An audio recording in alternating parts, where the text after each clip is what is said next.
Assalamualaikum warahmatullahi wabarakatuh. Ahlan wa sahlan, kembali lagi bersama kami di Abdul Latif Channel. Sebelum ke pembahasan, jangan lupa untuk menekan tombol like, tombol subscribe bagi yang belum, dan tak lupa untuk menekan tombol notifikasi agar mendapat notif jika ada video baru, dan juga sebagai dukungan untuk perkembangan channel ini. Toyib, langsung kita ke pembahasannya. Bismillahirrahmanirrahim. Alhamdulillahirrabbilalamin. Wassalatu wassalamu ala sayyidina Muhammadin wa ala alihi wa sahbihi ajma'in, amma ba'du. Terima kasih semuanya masih mengklik video saya. Kita akan melanjutkan kajian kitab Alfiyah bait 295 dan bait ke 296. Bagi teman-teman yang belum subscribe, bisa di subscribe, dan jika ini bagus silahkan di like dan share ke teman-teman Anda ya. Dan kalau misalkan ada teman-teman yang pengen umroh atau haji, bisa menghubungi saya karena sekarang saya punya travel umroh. Mudah-mudahan Allah memudahkan kita untuk ke tanah suci setiap tahunnya ya, amin ya rabbal alamin. Baik, mari kita mulai kajiannya ya.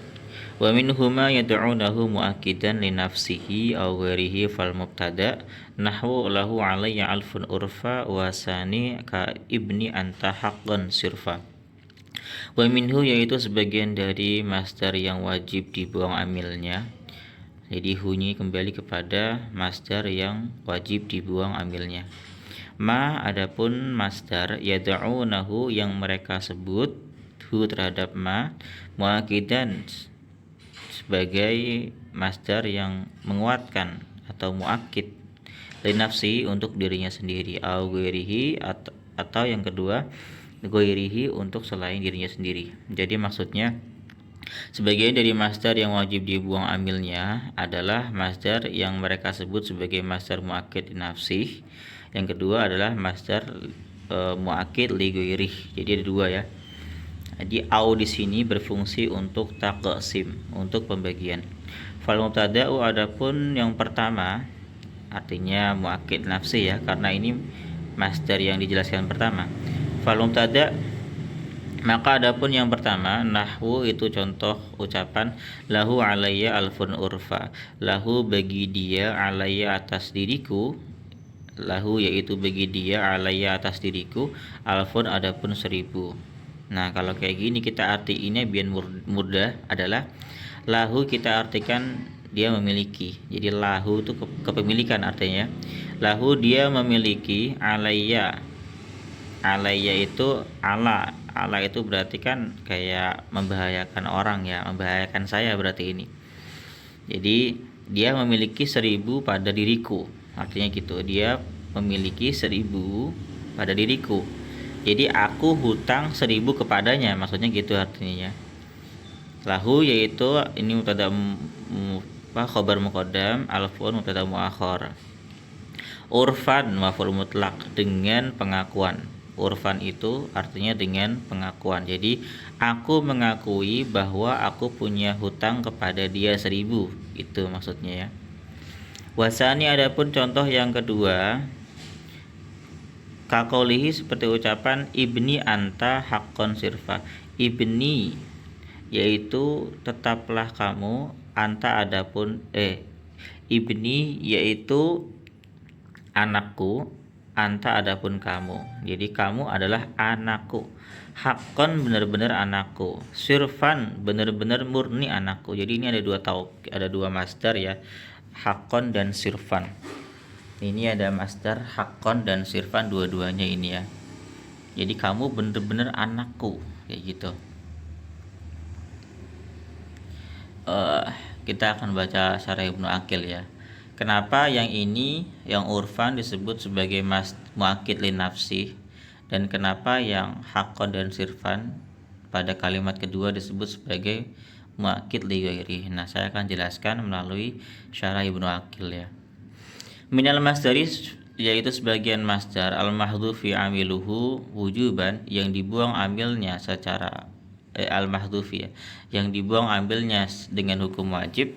Ma, adapun masdar yusama yang disebut al-muakkid li nafsihi, yang muakkid li nafsih, wal muakkidu li ghairihi, dan muakkid li ghairihi. Jadi ada dua pembagian. Di antara yang masdar yang wajib dibuang amilnya itu ada juga yang disebut masdar nafsi dan masdar muakkid li ghairih ya. Fal muakkidu li nafsi, adapun masdar yang muakkid li nafsi, yang menguatkan li nafsi dirinya sendiri, huwa yaitu al waqi'u, masdar yang jatuh ba'da jumlatin, setelah jumlah, la tahtamilu ghairahu, yang tidak memungkinkan, yang tidak mengandung ghairahu selain masdar ya. Lahu alayya alfun urfan, bagi dia atas diriku 1000 urfan, dengan pengakuan, saya mengakuinya, maksudnya gitu. I'tirafan, jadi urfan itu sama artinya dengan i'tirafan. Fa i'tirafan, maka adapun lafaz i'tirafan itu masdarun, masdar mansubun yang dinasabkan, bi fi'lin mahdhufin, dengan fi'il mahdhuf, wujuban dengan hukum wajib. Wa taqdir, takdirnya adalah a'tarifu i'tirafan, aku mengakui. Nah, di sini artinya benar-benar aku mengakui ya. Wa yusama muakkidan li nafsihi, ini dinamakan sebagai muakkid li nafsih. Tadi kan waqi'u ba'da jumlatin la tahtamilu ghairahu, jumlah tersebut tidak mengandung makna selainnya gitu loh. Li'annahu muakkidun lil jumlati qablahu, karena i'tirafan itu dia menguatkan jumlah sebelumnya, yaitu lafaz lahu alayya alfun, wahya nafsul masdari, dan dia jumlah tersebut itu nafsul masdari, adalah dirinya masdar tersebut. Kan saya mengakui sesuatu, pengakuan itulah masdarnya, sehingga pengakuan di sini itu menjadi yang dikuatkan sendiri. Pengakuannya apa? Pengakuannya adalah dia punya hutang gitu loh. Ketika dia mengakui punya hutang, lalu dia tambahkan urfan, pengakuanku di sini, maka urfan ini menguatkan dirinya sendiri. Dia menguatkan pengakuan dia sendiri gitu loh maksudnya. Maka ini disebut sebagai muakkid li nafsih. Jadi Allahu alayya alfun ini merupakan sebuah pengakuan. Oke ya. Urfan ini sebagai masdar muakkid li nafsih, karena urfan ini menguatkan pengakuannya. Nah, begitu ya teman-teman ya, begitu. Bimana annaha la tahtamilu siwah, dengan makna bahwasanya jumlah tersebut tidak mengandung siwahu, selain masdar, tidak mengandung selain masdar. Wa hadha huwa al muradu bi qouli fal mubtada fal awalu minal qismaini mal qurani fil baitil awal. Jadi ini yang dimaksud dengan ucapan fal mubtada. Jadi fal mubtada yang pertama minal qismaini, dari dua bagian, al madhkura ini yang dia sebutkan fil baitil awal, di bait pertama. Jadi yang di bait pertama kan ini kan muakkid li nafsi wa ghairi. Ya, fal mubtada yang pertama itu contohnya ini lahu alai alfun. Ini jumlah yang merupakan pengakuan dia. Nah, urfan sebagai pengakuan yang menyatakan jelas pengakuan ini menjadi masdar muakkid li nafsih, karena dia menguatkan pengakuan dia sendiri kayak gitu. Dan jumlah ini pun tidak mengandung kemungkinan lain, dia hanya mengandung pengakuan ya, bukan majas dan sebagainya. Nah, sedangkan yang kedua yang masdar muakkid li ghairi, masdar muakkid li ghairi adalah al-waqi'u ba'da jumlatin tahtamiluhu wa tahtamilu ghairahu. Muakkid li ghairi adalah masdar yang jatuh setelah jumlah yang mengandung makna dia dan makna lain selain dia gitu loh. Fatasiru bidzikrihi nasson fihi, maka jumlah tersebut menjadi, dengan adanya masdar, menjadi nasson, ketetapan, fihi, dalam masdar. Jadi menjadi ketetapan masdar ketika ada masdar. Contoh kayak anta ibni haqqon, kamu adalah anakku, haqqon benar-benar anakku gitu loh. Ini menjelaskan benar-benar kebenaran. Fahaqqon, maka lafaz haqqon mansubun bi fi'lin mahdhufin wujuban wa taqdiru ahaqquhu haqqon, aku membenarkannya dengan kebenaran gitu. Wasamia muakkidan li ghairi. Nah, ini alasannya nih. Disebut sebagai muakkid li ghairi karena apa? Li'annal jumlata qablahu tasluhu lahu li ghairihi. Karena jumlah sebelumnya itu pantas untuk masdar tersebut dan juga untuk selain masdar. Jadi bisa berarti itu hakon, bisa berarti majazan. Lianna kaulaka, karena ucapan kamu anta ibni itu yahtamilu ayyakuna hakikotan. Ya, ucapanmu kamu adalah anakku memungkinkan dia merupakan hakikat atau kebenaran. Wa yakuna majazan, dan bisa juga menjadi majaz atau kiasan ala makna anta indi filhon bimanzilati ibni. Karena apa kalau majaz? Ala makna bisa berarti maknanya anta indi, kamu di sisiku, filhonwi dalam kasih sayang, bimanzilati ibni seperti anakku. Jadi bukan anak beneran, tapi hanya dalam segi kasih sayang. Aku menyayangimu seperti anakku, maksudnya gitu.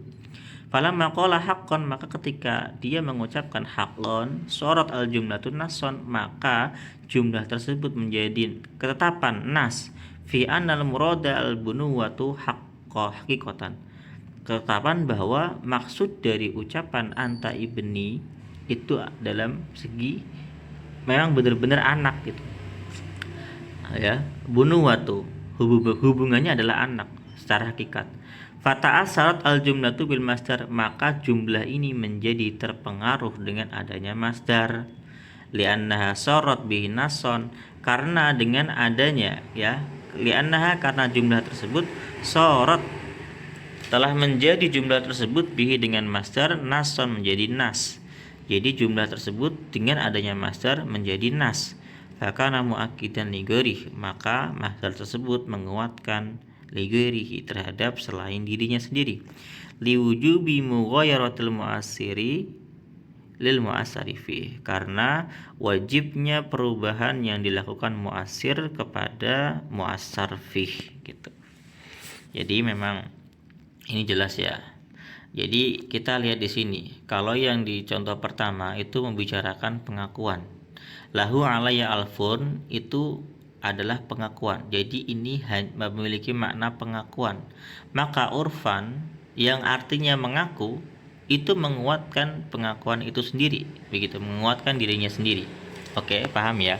Maka disebut muakkid li nafsihi, karena menguatkan pengakuan sendiri. Jadi urfan kan artinya pengaku kan, i'tirafan tadi mengaku. Karena dia menguatkan pengakuan, maka dia disebut linafsih, karena dia menguatkan maknanya sendiri.